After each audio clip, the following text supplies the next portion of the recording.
Welcome to Your Voice with Senator Ball. I'm your host, Brittany Oat. Of course, we're joined by Senator Ball. Hey, how are you? Wonderful. How are you doing today? I'm doing really good. Good. Really well. We also have Eugene Parotta here, retired specialist, fourth class Eugene Parotta, if I'm not mistaken, and he is also the head of Senator Ball's Veterans Advisory Council. Right. And so it's no surprise we're going to be talking about some great things that Senator Ball has been doing for the veterans community down in our district, and also some important pieces of legislation that we have going on right up here in Albany for the veterans. And as I mentioned, Eugene is part of our advisory council, but he was also one of the veterans on Senator Ball's Veterans Hall of Fame that happened back in the fall. 27 veterans honored on that wall, and every single village, town, city had the opportunity to nominate someone. It was a great, great event, and I want to take a look at some video that we have really quick to see just how wonderful this was. You know, you don't have to turn on a TV set to see American heroes. You don't have to do it. You don't have to put on a movie. You are our heroes. And I know that you don't feel comfortable necessarily taking that praise. But the stories that are in this book, this pamphlet that was put out today, represents the greatest thought of heroism that you could ever imagine. You can't script it. Senator Ball, I know this event meant a lot to you, and you were very, very passionate about this group of veterans that you honored. What was your motivation behind putting this great event together? I mean, a couple things. One is that our vets, and Gene will tell you this, that they don't get enough thank you. I mean, you know, we, especially right now, live in a time where less than 1% of the population, they're in the trenches, they're getting shot at, some aren't making it home. They have an extraordinary burden on their shoulders. And whether it be from World War II or to today, or any of the battles that have been fought, the reality is that so few have paid the price of freedom for so many. I think that we are increasingly disconnected from that reality. We live, you know, you look at kids, I mean, you can be in New York City and kids are going like this all day long. You know, there's no connection. They don't grow up on farms anymore. A lot of them don't even play sports. I mean, they live in these little bubbles. They go outside, they're allergic to everything. You know, and we live in a very sanitized society. And the reality is that there are men and women that are putting their lives on the line. And they're seeing horrific things. And the bios from the Hall of Fame, if you just read the bios, it's absolutely amazing. And you don't have to turn the TV set on or go like this all day long, you know, to find heroes. They are in our communities. The veterans serve in uniform, and then they put their civvies on, and they live a life of service. And so I did it for the vets, and then we actually have it as a traveling wall, going to school, so the kids, it's in their face, they see it, and they realize that these folks are in their communities. Absolutely. And Eugene, one of our faces on that wall with a great story, 2 Purple Hearts. Tell me what it means to be honored like that in front of your community. I have to say, the very first response I had was one of shock and awe. I couldn't believe that I was actually chosen to be with some true heroes. I don't consider myself a hero. A lot of us don't. But Senator Ball has to be considered in that class to come up with such a great and original idea. And like you said about kids with texting and all that, I have a number of kids, all right? I have a son that's in the Air Force, a grandson now it's in the Air Force, and I have 3 daughters beside. They all text, but they all know about veterans and what veterans have to do to keep us texting at all times. And they all thought that that idea was great, and for you to do that, and it came from the heart, because you're a veteran, it's inspiring. I really appreciate that. Really, thank you very much. Again, this time I said it in public, now everybody knows. And then another event we had was our big Veterans Thanksgiving dinner. That took a lot of effort. I mean, what do we have? 600 veterans, 200 volunteers, and 110 turkeys, which the community really helped with bringing that all together. And huge effort on the part of your team and yourself as well. Couldn't have done if the community didn't come together on that. It was absolutely amazing.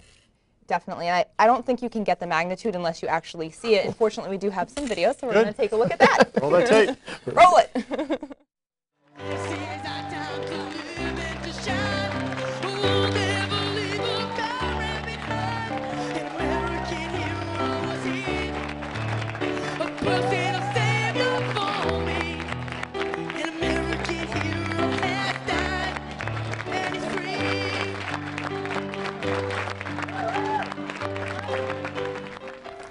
really a great event, and you can just see how happy everybody was That was all to be there. spontaneous when folks came in, when the vets came in. It was just all the volunteers came together to give that standing ovation. And I'll tell you what, so many of the vets came to me and they said, you know, this is the first time in my life that I've truly been thanked, especially the troops from, you know, the Vietnam era. I mean, that was just a splendid thing, and the community came together. There were some tough moments in pulling that event together up until the very end. And I'll tell you, the Putnam County Health Department is to be applauded, former county executive Paul Eldridge, and all the restaurants that really stood up to the plate. And I mean, cooking 110 turkeys. That's a feat. I'm a good cook.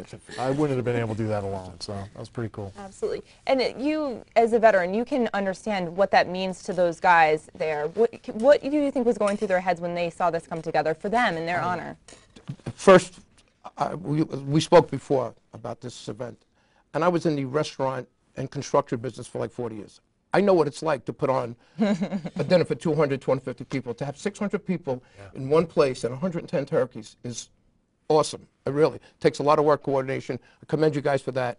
And the feedback, that day actually, I was at the Ashbury Church in Croton. We had a turkey giveaway for some of the people, the poorer people in our community, so I couldn't be there. But from every veteran that I spoke to at Montrose the following week, everybody was just like, how could they do such a great thing?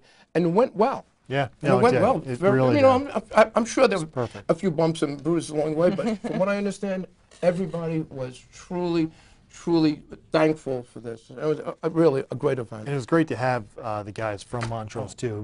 There were some really good vets that came, and you know, and it was such a mix. You had the World War II vets, and you had the younger vets from Montrose. It was, And you know, a lot of us, in the beginning, the World War II and the Korean guys and the Vietnam guys, we all didn't mesh well. yeah, You know, coming back in the late 60s, it wasn't such a great, and my father was different, yeah. But over the years, the Vietnam guys have taken the ball and now are in the forefront. So we're all veterans, and everybody realizes that a united voice is a lot better than splintered little actions. yeah. We've got to be together now to That's take care of the troops who are coming home, because you know, Absolutely. they have some real Great. issues. And Senator Ball, you do a lot for the veterans at Montrose. We have some great video. We went and did some caroling at the holiday time. Jim Senator Coleman. Ball even sings for It was the a little veterans. off tune. And yeah, we had our whole. Jim Coleman did great. Jim Coleman did some great singing with his God bless him. antlers on. Yeah, that yeah, that was the capstone. Krista sounded actually good also. Yeah, And you Krista were has here a great singing. voice. Yeah. With your Santa hat on. I was a little sore, and Sinatra We're gonna doesn't have to practice worry, next year. you know. Let's take a look. Let's let them He's be dead. the judge of who was our American Idol that day. Santa Claus is coming to town. The toy cars, the coloring crew, elephants, boats, and kitty cars too. Santa Claus is coming to Santa Claus is coming. Santa Claus is coming to town.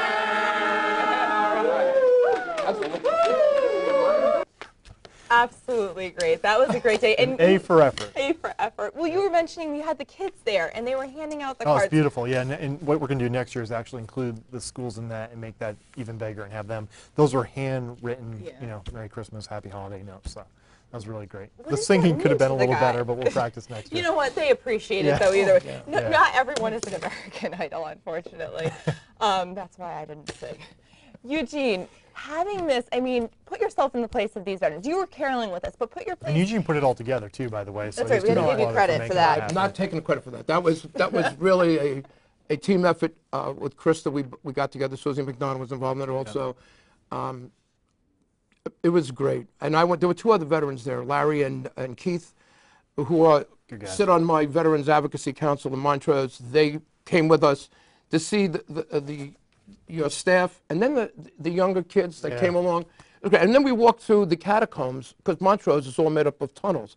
And we sang as we were walking through, and the echo was nice, and, That was so much and fun. Jim was leading us in the response and the refrains. And in Building 6, the nursing home, that's actually the federal nursing home on campus, which is different than the state when you first come in. Those are the older gentlemen that are really struggling and are getting older in age.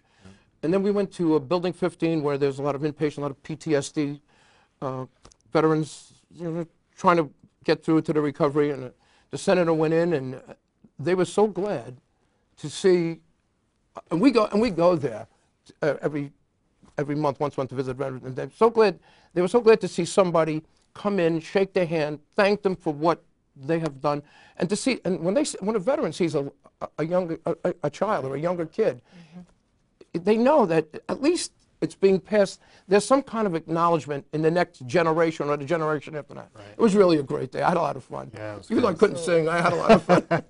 We'll drink a little eggnog before, next time. A lot of fun events, but you know, there's serious stuff too going on right now. You are hard at work on passing this Veterans Cemetery bill. Why don't you tell us a little bit about the Veterans Cemetery bill, why you're doing this, what it means to you? Well, I mean, right now we have an amazingly generous federal program that allows the construction of state cemeteries. There are over 30 states that take advantage of it. New York State doesn't. I've passed the bill now in the Senate twice for good measure. We'll pass it again this year. Last year I was able to get $500,000 placed in the budget for the construction of the first cemetery. We're going to have to fight to get that back in the budget this year. We're actually looking to get the enabling legislation put into the budget itself so we don't have to try to fight to get the Assembly to move forward. Quite honestly, the Assembly doesn't have the same focus on veterans issues that our Senate majority does. It's unfortunate, but that's the reality. And they should have moved this bill forward on the Assembly side last year. Basically what this allows, not basically, but what it allows, is it allows regions, counties to then put in an application working with the State Department of Veterans Affairs for the construction of a veteran cemetery. In our region alone, the area where Eugene and I are from, there are over 95,000 underserved veterans. So there are two federal, well, there are two cemeteries right now. There's one down in Long Island, Calverton, which is about 100 some odd miles away. From me in Croton, it's about 90 miles. It's a long haul. And then there's Saratoga, which is way too far for obvious reasons. And that's why they have this federal program. We need to get this bill passed. I'm looking to get all the statewide veterans organizations and local to put this on the top of their priority list.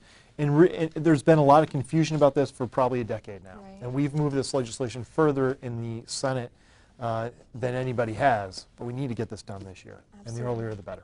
And you think in a state like New York, the size of New York, the amount of veterans that live in New York, you think that there would be more cemeteries for veterans? The federal government reimburses for the construction, for the architecture, engineering, and all that. The state does have to put up 10%, but then they're reimbursed. That's why that $500,000 is in the budget. So it's very generous in that sense. And it used to be, I think the number was about $250 per burial, a reimbursement from the federal government. It's now about $700. So these cemeteries are operating, not to look at it so calculated, but they're operating in the black. What the state has said in the past is that they don't eventually want to be on the hook for the cost of perpetual maintenance. But for Pete's sake, this is what government should be doing. Right. I mean, they don't have problems spending billions of dollars elsewhere. This is exactly what the government should be doing. And like I said, the federal government is extremely generous in this program. So we're going to get it done, even if I have to stand up on the floor of the Senate and recollect my assembly days.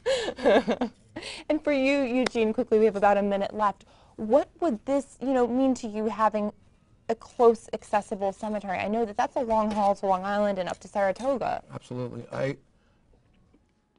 Like I said, from Croton, it's about a 90-mile trip.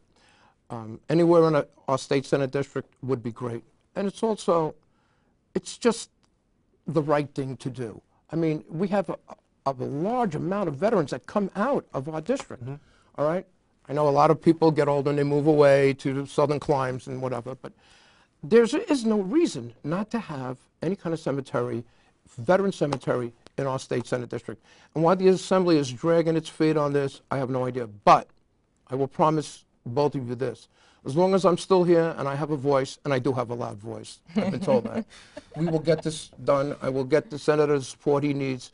If it means banging on doors and pulling people's coattails, we're going to get it done. Yep. I promise you that. Thank you, sir. God bless. Thank you. Thank you, guys. And we'll have a petition going for that up on the website that you can check out soon. And thank you for joining us. We'll see you next time on Your Voice with Senator Ball. Thanks, Brittany.